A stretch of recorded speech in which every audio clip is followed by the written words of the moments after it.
ze fimpiri izay nonody navelako nandeha somary reragerakao mijoro ka mba hitsotsotra kely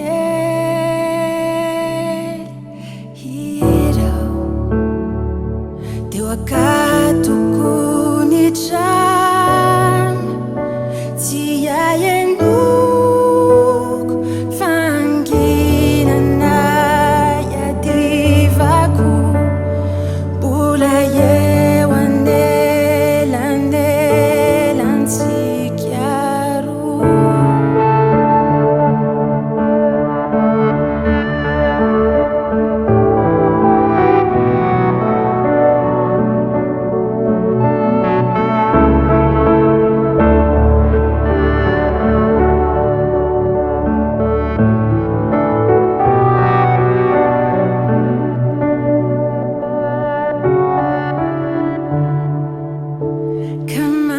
Piandry anao andondony ao ambaravarana aloha anitsanganako ifo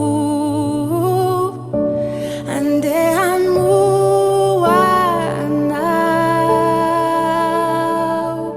ikipy ao teo piko ny jiro tsy ahitako ialavirana tsy todiko mbola eo anelantsika roa.